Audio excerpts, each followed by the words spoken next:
So my message this morning is entitled "Nobody Loves Like a Mom." And some of you are thinking, "Oh, there's plenty who do." Okay, relax. All right, just go with me. All right, nobody loves like a mom. I used to say that my mom, she loved hard, but I learned a lot I learned a lot from my mom.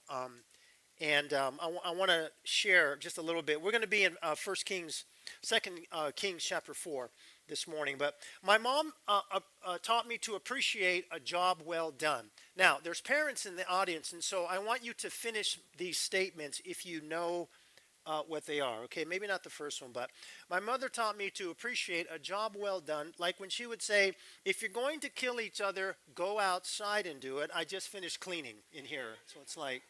Okay, so outside kill, inside clean. Got it.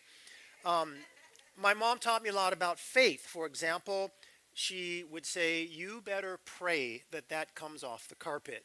I think I heard that a lot. Like, I don't know, Mom. Um, Sometimes my mom would say things, and because I was a very inquisitive young man and I asked a lot of questions, and most of the times when I asked questions, the answer was, "Shut up, boy." Well, okay. Okay, that's just. Oh, it's okay. I'm all right. It's not like it didn't damage my spirit. I was like, hey, another question. So my mom taught me about time travel, where she would say, if you don't straighten up, I'm gonna knock you into the middle of next week. You guys know that, yeah. Some of you have said that. And I used to think, Mom, that's like Star Trek. You can't knock someone into the neck. Boom. Okay, I get it. Never mind. Is it Tuesday or Wednesday? Wait a minute. Yeah, that was back in the day when. Anyway, never mind. Like you get a swift backhand and a heartbeat. Like. Anyway, my mom taught me a lot about logic. For example, she would say, "Because I said so, that's why." But is that truth, Mom? I don't know. My mom taught me about irony, where she would say, "Keep crying, and I'll give you something to cry about." And that was really confusing to me because it's like, wait, I am crying, and then you're going to give me something to cry? Mom, how does that, what does that even, anyway, I stopped asking questions at some point. My mom taught me about the science of osmosis, where she would say, "Shut your mouth and eat your supper." She taught me about stamina, where she would say, "You'll sit there until you finish eating your spinach." She also taught me about animals. Clearly, dogs don't eat spinach. Okay. Um, she taught me about the weather, where she would say, "Your room looks like a tornado went through it." I'm like, "Mom, we live in Tennessee. We know tornadoes. That's not a, it's bad, but it's not like a tornado. Don't question it, man. Just go with it, right?" Um, my mom taught me about hypocrisy, which was a good lesson for me. She would say, "If I've told you once, I've told you a million times. Don't exaggerate." And I'm thinking, "Mom, you haven't told me a million." Never mind. See, first service was much more engaging with this. This is interesting dynamic. My mom taught me about medical advice. She said, "If you don't stop crossing your eyes, they're going to get." And me being the kid I was, I immediately was like, "Oh yeah, let's see." And they, "Hey mom, my eyes aren't stuck yet." Anyway, I just like, why do you have to test everything? I don't know. It's preparation for apologetics. I don't know if that's the case or not. My mom taught me a lot about humor when she would say, because we would fool around with my little lawn care business. Okay, I only had two clients, and one was my yard, front and back, so that's one client. But when I'd fool around with the lawnmowers and stuff, and she'd say, "You know what? If that lawnmower cuts your toes off, don't come running to me." That's not gonna, yeah. Um, my mom taught me how to take care of stuff. Like she would say, she'd buy a brand new couch, orange crushed velvet. Holla at your boy, come on, orange crushed velvet, right? That you know what that couch is called now? That's expensive. Anyway, orange crushed velvet, and she bought a couch and said, "Don't sit on my couch." I'm really confused now because, and then she would follow that up by saying, until I put the plastic covers over it. Now I got it. You love my mom. Plastic covers. Which, growing up in Riverside with a water cooler in the house, a little house we rented, it got a little warm, but we didn't know, we were kids. It got a little hot, and when you had shorts on, it took a minute or two to get off the couch because you literally had to peel yourself off the couch. Yeah, yeah, that's mom box right there, moms. Woo! World War II survivor. My mom sold flowers during World War II for food. Oh yeah, she had some stories about missing bombs by not very much, but God. So my mom did teach me Spanish as well, which is one of she's German. In case you didn't know, she's got those strong German looks. Rah! Haces los! Mom, stop yelling. Just can you say that with niceness? No. My mom taught me Spanish, like she would say to my kids, "Hey kids, you want fajitas?" I say, "Mom, it's fajitas." And she look at me and go, "Yeah, fajitas." Never mind, they can be fajitas for you. So, but you tell you what, my mom taught me more than anything else is endurance.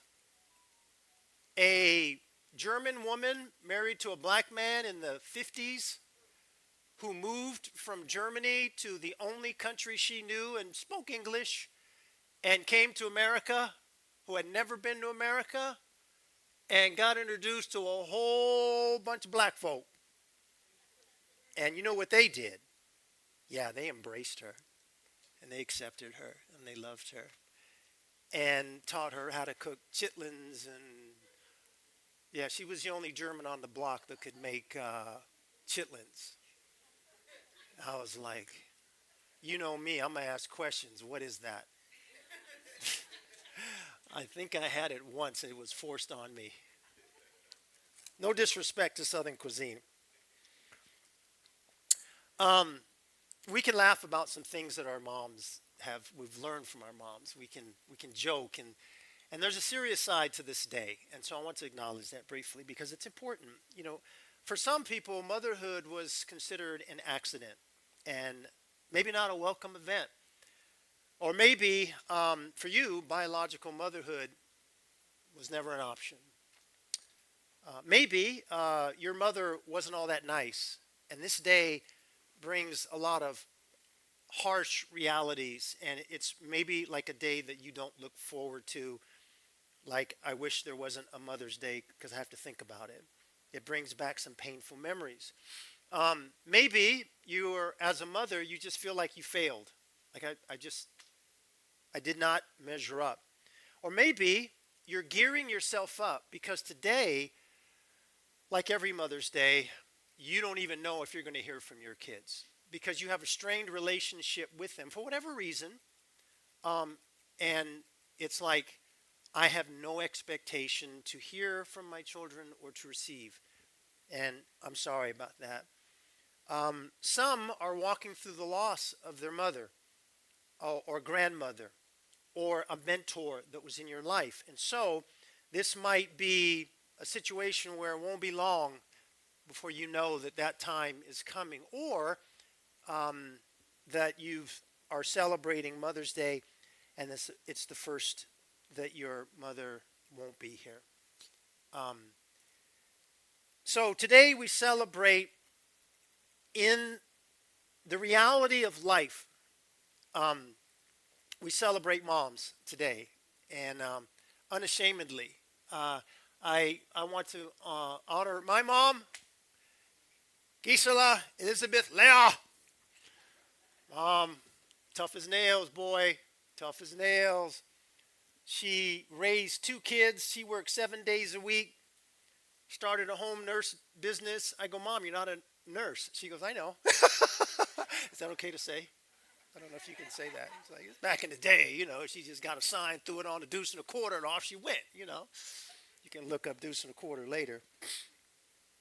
But I want to acknowledge my wife. She's probably busy next door working on something, but uh, uh, I I am a blessed man to be married to Don Shellady.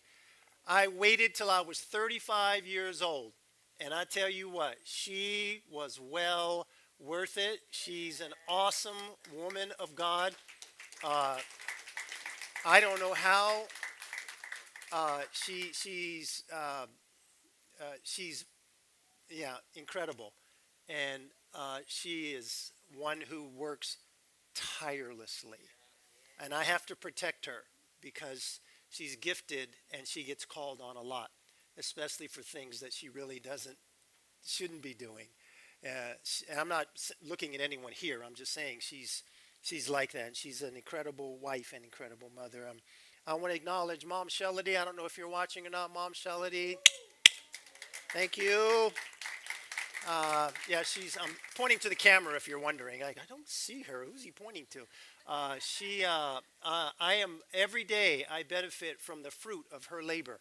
All those late night talks that was preparation for our going on 30 years of marriage. So let me just say this briefly. Motherhood is under significant attack. Motherhood is under attack. Let me give you some examples. I was watching a 60-minute episode with my boy in Riverside um, Sunday night. Is that when that 60 minutes is? Monday night, whatever, Sunday night. And I was watching a little clip on the technology of deep freezing embryos to delay childbirth. I didn't watch the whole thing, and we were kind of talking and yelling at the TV. Anyway, this is a quote.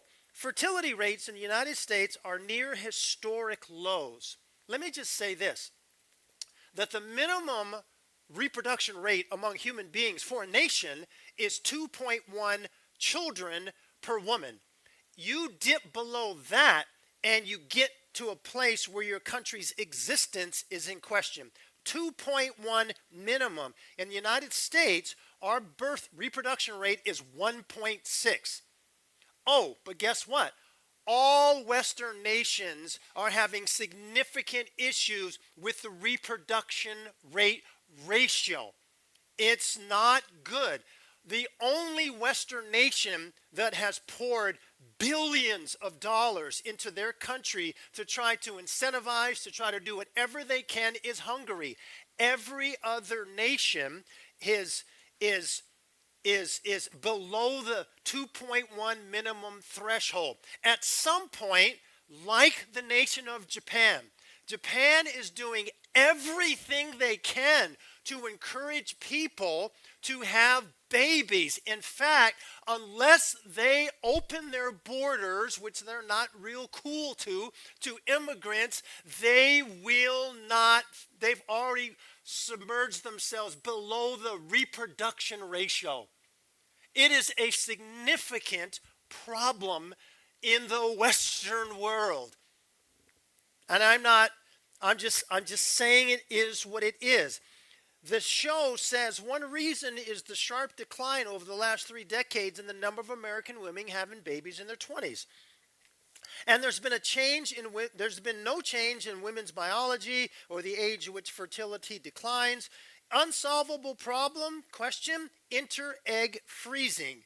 Egg freezing for non-medical reasons became acceptable practice 12 years ago, and since then demand has skyrocketed with hundreds of thousands of eggs now frozen, raising big money, big hopes, and big questions.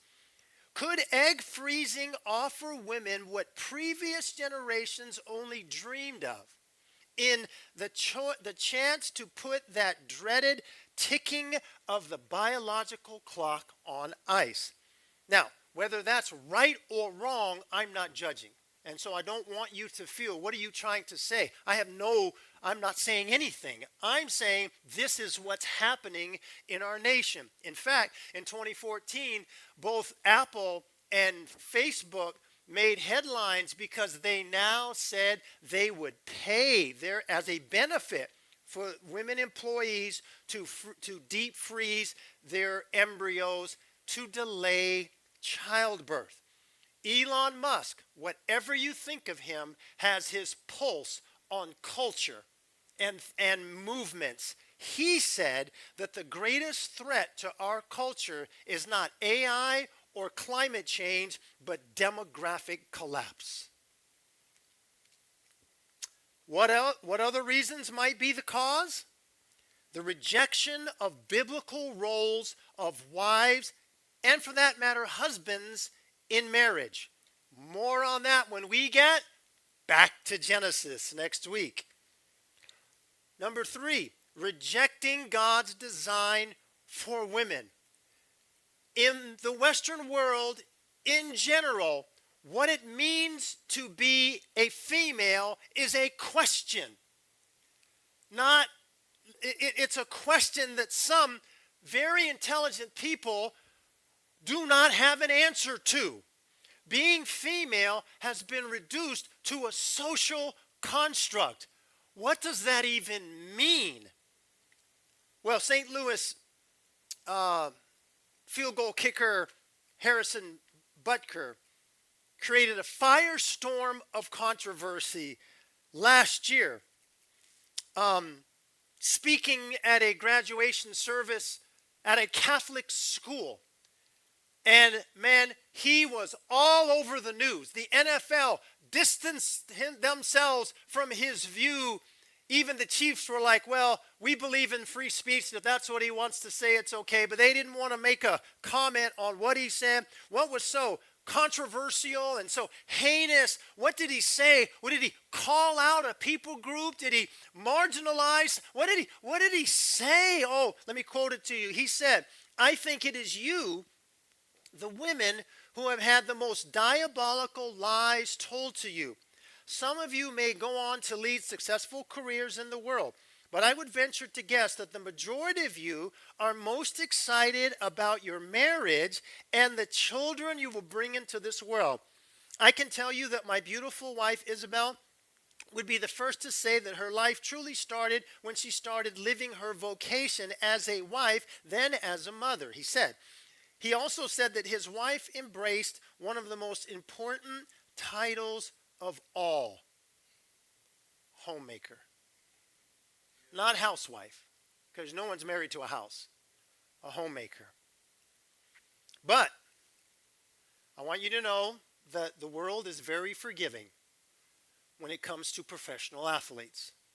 Because last year he did kick 21 out of 25 field goals with a long of 53 yards. All is okay. It's okay. It's all right. Let's call off the dogs. Let's call off the dogs because after all, he's an accurate field. Hey, ain't nobody complaining when it's like they're down 2 and he's got a 42-yarder to kick to win the game. You think they're cheering for him or booing him? Well, depends on where he's playing, but anyway. Rejecting God's design for womanhood. I hope you can make the next couple of weeks when we talk about God's design for male and female and God's design for marriage. I hope you can make it because it's important. I want you to know the truth is absolute. It's all people, all places, all times. It is not subjective. I don't care what society says. God's word is true.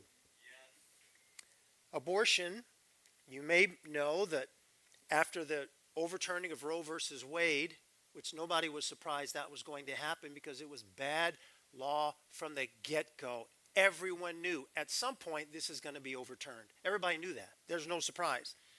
Most large companies, quote, kept the focus on protecting their own employees' rights just in case abortion becomes illegal in a state somewhere, which it's not. But just in case, Amazon, JP Morgan Chase, Starbucks, Microsoft, MasterCard, Walt Disney, Comcast, PayPal, Nike, and on and on and on, all joined in and are among the firms that announced travel reimbursement for abortions. So if you have to go someplace else for an abortion, we will pay for that.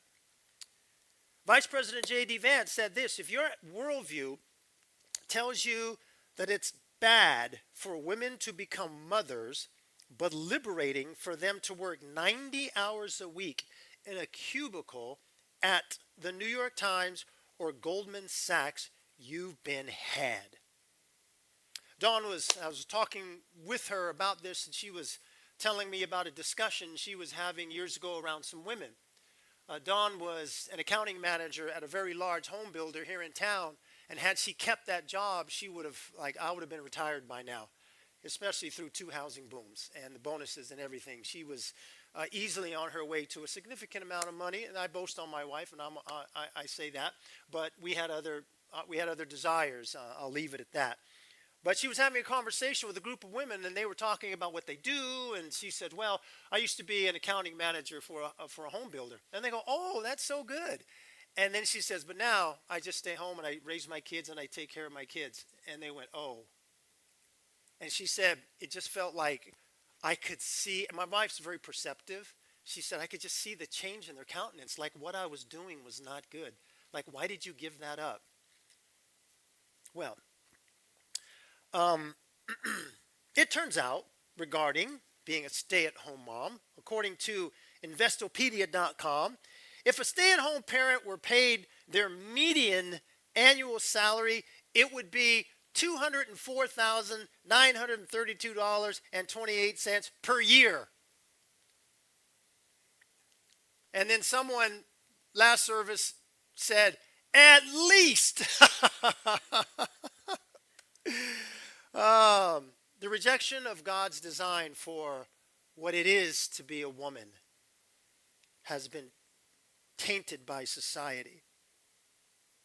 Women are supposed to act like men and be stronger than men and be men, almost. When that's not how God designed them. Having to hear things like, "You throw like a girl." Duh, I am a girl. Something my wife had to overcome. Ridicule in her femininity. Loss of hope, despair, debt, all reasons for people delaying childbirth or even delaying marriage. As I heard one professional say this, she said, "Well, you don't have to be married to have a child." No, I guess you don't. That was her opinion. I'm not saying it's every young woman's opinion. Next week, I hope you can make it. We're going to talk about the biblical definition of male and female, and then we're going to spend a few weeks talking about the biblical or God's design for marriage. Because I think God got it right. I'm being facetious. He absolutely got it right. So I also believe this, and I'll pivot quickly, is that I think there is a demonically inspired attack against not only the identity of women and men, for that matter, but for what it is for human beings to be made in the image of God, and motherhood and womanhood is dead center. Demonically inspired.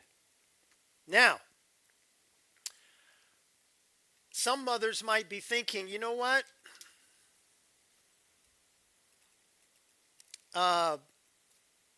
It's too hard. You can't be, there's no such thing as a perfect mother." And you're right. The perfect mother doesn't exist. I got this right here. This is a commentary on Proverbs 31 by Anita Renfro. She said, "If you've spent your adult life trying to live up to the mothering standards set in the 31st chapter of Proverbs, and I know some women do, you might as well just go ahead and take up permanent residence in the I can't quite measure up lane.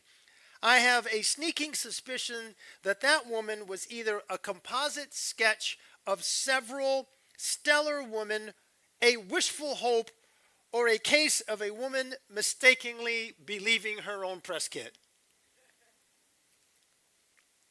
Well, I want to talk to you about a mother who was a bionic woman, a woman who was a powerful woman, and yet a woman of faith. 2 Kings chapter 4, and we'll start in verse 8.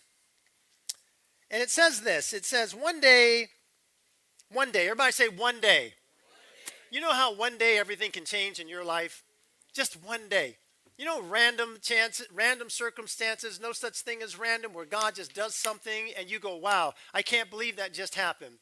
I was sharing last service how I was in Riverside this past week, earlier this week, and I went to UC Riverside. I was riding my bike, and I went to UC Riverside because I wanted to just kind of reminisce the old days of running in the gym and being a part of that. And I opened up the door, and I got all my gear on. I got my bike over here, and it was the UC Riverside women's volleyball team that was just getting ready to practice.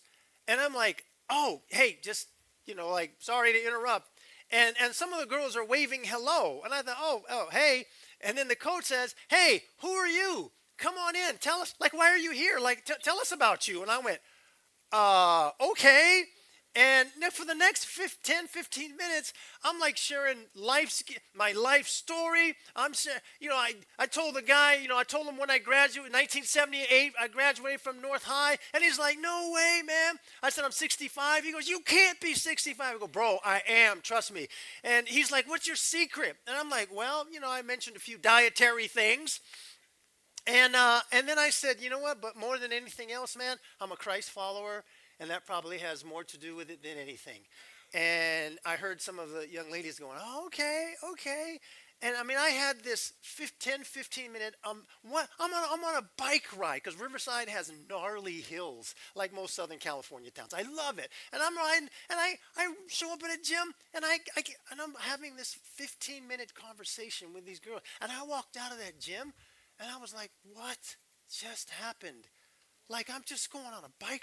I can't believe that one day, hey, God could change everything in one day. One day, Elisha went to Shunem, where a wealthy woman lived, who urged him to eat some food. So whenever he passed that way, he would turn in there to eat food. And she said to her husband, behold, now I know that this is a holy man of God who is continually passing our way. Let us make a small room on the roof with walls and put there for him a bed, table, chair, and a lamp, so that whenever he comes to us, he can go in there. Okay, so I like this woman already. She meets the prophet Elisha, and he has a servant named Gehazi. And all we know her is the Shunammite woman. We know a few things about her. She's a wealthy woman, and it's interesting that it says that. We don't know how she got her. She's an entrepreneur of some kind. She's in the marketplace.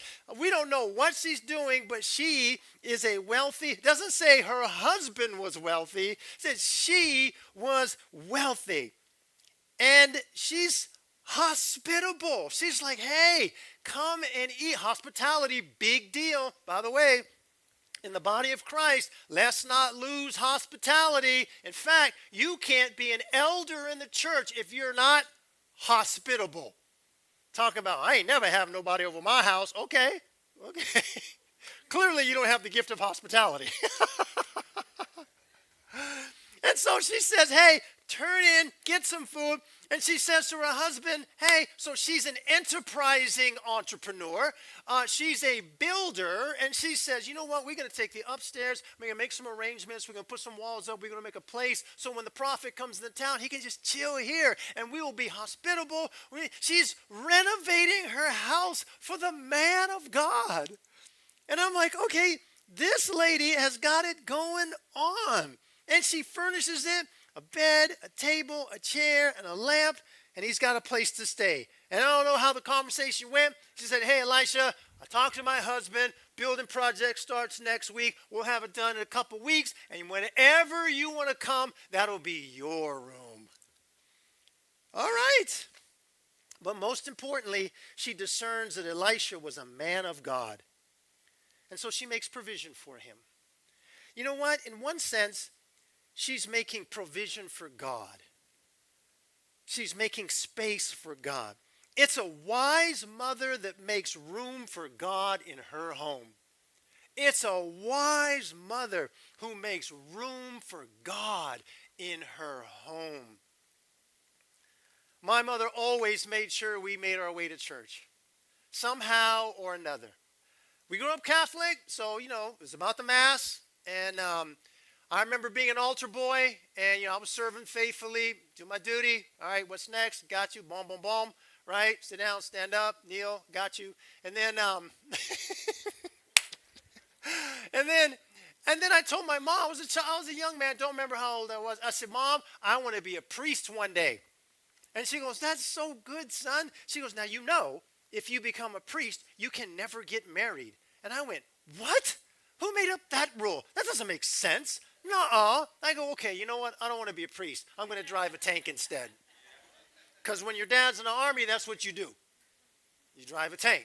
Yeah, 6'6", curled up in a tank. No, bro, I got to stretch my leg. Please, let me stand up. No.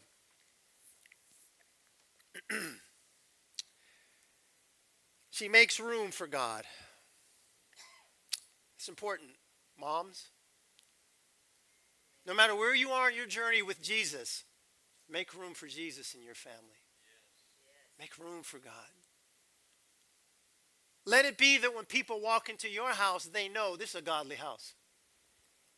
Not just because you got your Bible, your big Bible opened up on the coffee table, but it's all marked up and there's a vibe in your house. I'm not trying to be, oh, here we go, new agey. No, you feel the energy? Stop it, time out. That's not what I'm talking about. Yeah, it was a bad vibe in there. Okay, you go, all right? Oh, maybe, I don't know. So anyway, you get what I'm saying. You get what I'm saying? Make room for God in your house. Young ladies, make room for God in your life. Let it be that when someone meets you, they recognize you're different. You're distinctive. And they go, she's not like all them other ones. She's different. Why? I don't know. Maybe it's Christ in her. I'll give you this for free. Charm is deceitful and beauty is vain. But a woman who fears the Lord shall be praised.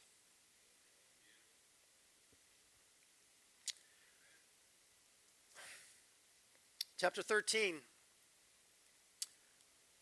Elisha says to his servant, what can we do for her? She's gone to all this trouble. He gives a few options. Would you have me speak to the king or the commander of the army? And again, we learned something about her humility. He's like, Elijah the prophet is like, he has a direct access to the king. And she goes very humbly, I dwell with my own people. This is my spot, man. I ain't trying to get up. I don't need you to talk to the king or the military leader. I'm good. Then what is to be done for her? And Gehazi answered in verse 14 and said, well, she has no son, and her husband is old. He said, call her. And when he had called her, she stood in the doorway, and he said, at this season, about this time next year, you shall embrace a son. And she said, no, my Lord, O man of God, don't lie to your servant. But the woman conceived, and she bore a son about that time the following spring, as Elisha has said to her. What? Okay, a few things. In context, I don't think she had any other children. And she certainly did not have a son, because in that culture, to be childless was believed wrongly by people that you were being cursed by God somehow. No. She's childless and her husband is old. Clearly he married young. That's all we know. She has no children. And Elisha makes this bold prophecy. A year, you're going to have a son. And this has been agonizing for her, because she tells the prophet, the man of God, no, my Lord, oh man of God, don't lie, because this has been heavy for her. It's been a burden that she's had to carry. By the way, none of this came up prior to this. Elisha brought it up, because this was an One day, an unexpected blessing because of her servant's heart. She didn't ask Elisha for anything. She's just being a servant. She's redeveloping the top of her house. She's making room for God, and she's giving hospitality. God sees her struggle and points to it and says, I'm going to bring healing to that for you. You never know how the Lord will splash back a blessing on you when you serve others. You never know. Where is Margarita? She's gone. She was here first service too. She testified, I never thought that God would use me like this. She just showed up to be a servant. Now she's getting plaques. And she'd be the first to tell you it's not her, but it's the redemptive work of God.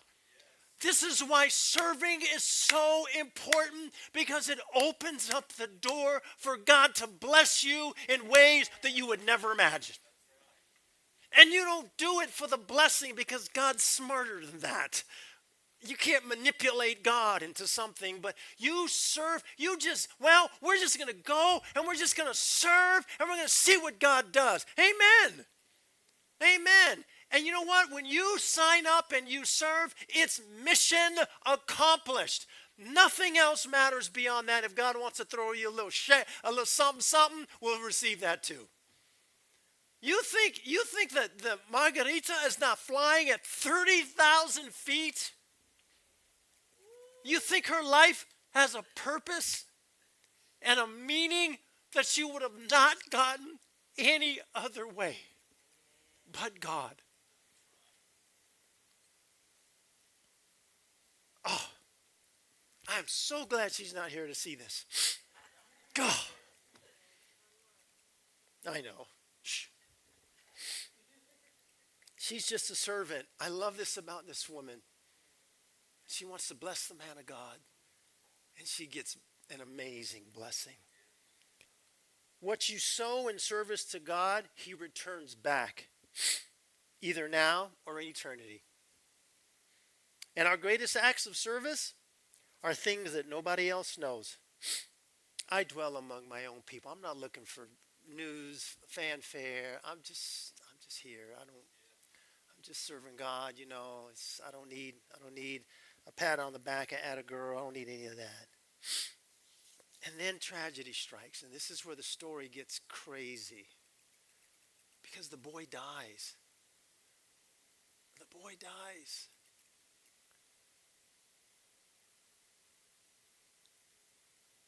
Try preaching this message when you know in your congregation there's a family who's lost a son at a young age. Not easy. It wasn't my son. It was their son. I think everything was going good for them until that. But that's not the end. See, that's the key. It's not the end. The young boy dies. He's outside and he says, my head. And they take the boy to the father, and the father says, take him to his mom. I don't know why he said that. Take it to mom. Let mom handle it. I don't know. So they lifted him up. In verse 20, it says, they bring him to his mother, and the child sat on her lap till noon, and then he died.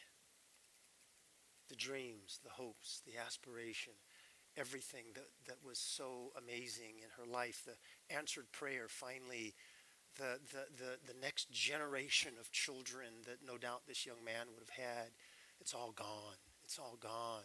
I mean, who wouldn't be devastated and brought to a dark place maybe because of this? Who wouldn't just be like, man, I don't, just get away from me. I don't want to talk. God, you know what, God? I'm really hot at you. I got a problem with you, God. I mean, who wouldn't at some point have said, God, why? Like, here's the question. Why did you give me this son if you were just going to take him away? I would have been better off not having him. But you know what? With God, there's always more to the story. Can you say amen to that? Not trying to minimize anything. Here we go. She tells her husband to saddle up the donkey. And she's going to see the man of God.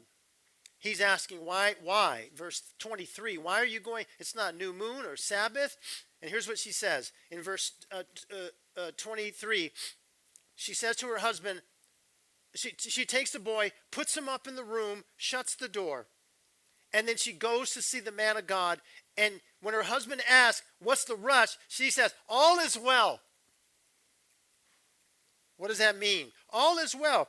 Then she saddled the donkey, said to her servant, urge the animal on. This is an important mission.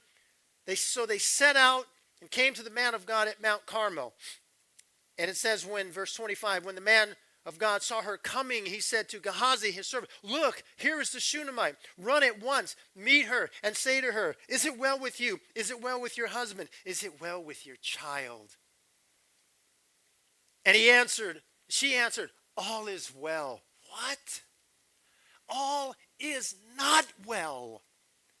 If anybody could say, I'm not okay, it would be her. So why does she say that? Maybe, I don't know, but maybe it's because there's something within her that believes and has faith that God's going to do something. I don't know. And when she came to the mountain of God, she caught a hold of his feet. Gehazi tried to push her away, but the man of God said, leave her alone. She's in bitter distress. The Lord has hidden from me and has not told me. Oh, then here she speaks and says, did I ask my Lord for a son? Did I not say, do not deceive me? Listen, for all you people who sometimes find yourself around someone in the middle of grief, I want you to notice two things. She has faith because she says twice, all is well. And, everybody say and she's like, did I ask you for a son? Did I not tell you not to deceive me? See, sometimes we think you can't think those things. You can't act. Where's your faith? Well, I'll tell you where my faith is. When you're in my situation, you can lecture me about where my faith is. But right now, I'm having a hard time. That's the reality. She has faith, but she's crushed in spirit. And when you have faith and you're crushed in spirit, what do? You go to God. You go to God. She goes to the man of God. She makes her way back to God. She could have very easily said, you know what? I'm going to redecorate that room. I'm not. I got nothing to do with this God or Elisha. She could have very well said that. But she goes back to him. And look at what happens. Verse 29, he said to Gehazi, tie up your garment and take my staff in your hand. Go, here, take my staff, go. Phew, Gehazi's on it. And then he takes the staff and he lays it on the boy. Here we go. Healing, here we go. Nothing happens. Nothing happens. Here is the tenacity of this woman. In verse 30, she says, as the Lord lives and as you yourself live, I will not leave you. So he went with her. She believes God can still move. Why else would she tell the prophet to come to the house? She believes in a miracle. She can't see it, but she believes it. Reminds me of a parent's late night prayers for their kids. Sorry.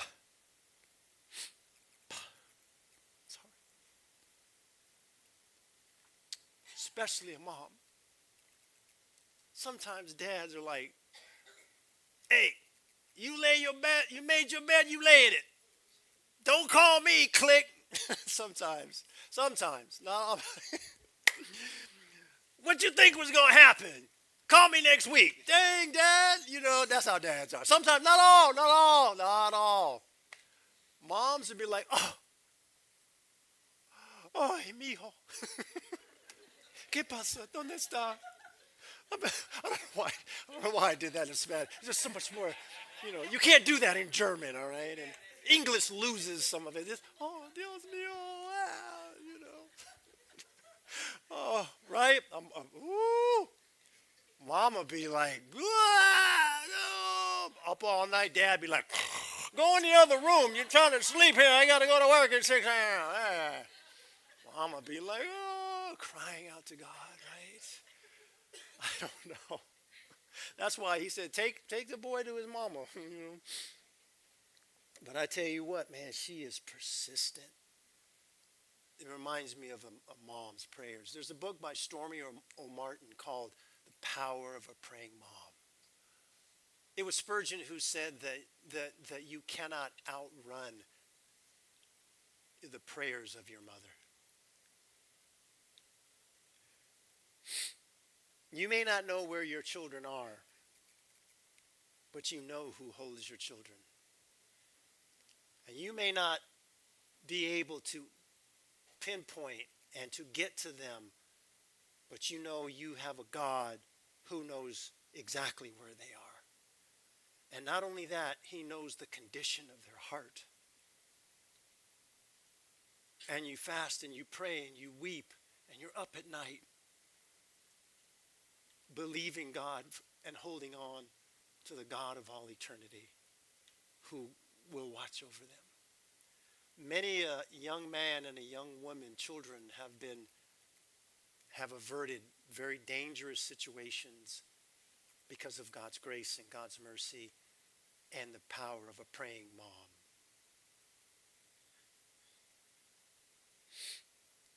That's what this reminds me of. Persistence in prayer is a key for parents today as well. And I believe her persistence, because of God's grace and mercy, was a turning point in this situation. Elisha came into the house. Elisha, where's the boy? No, he didn't say that.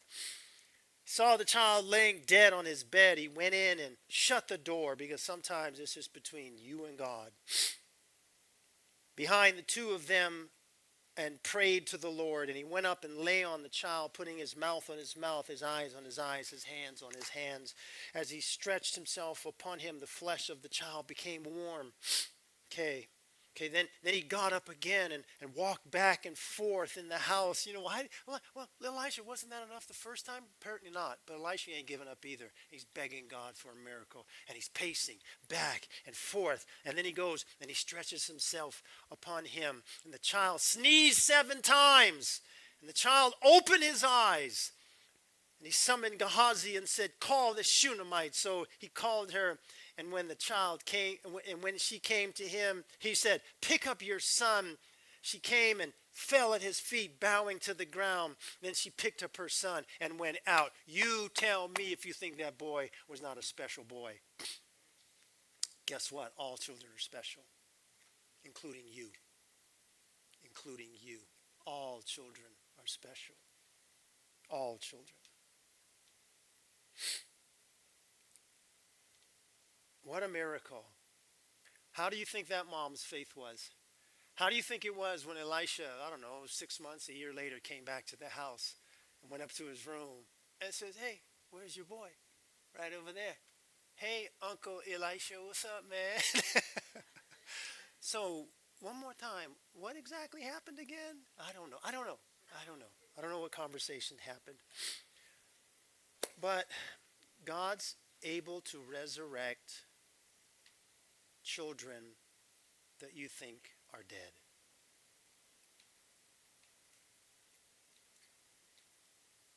And I don't mean physically dead. I mean, he could do that too, but emotionally, spiritually. So you have endurance. You keep praying. I've been praying for 20 years. It just gets worse when I pray. Pray more. Because God honors those prayers. I don't know how to relate this to someone who prayed for a son or a daughter and they died. But other than to say that God is loving and kind and gracious and sovereign. And these things happen for reasons that we don't always understand. And God is able to allow you to breathe in and to breathe out and to absorb that loss in a way that I can't explain.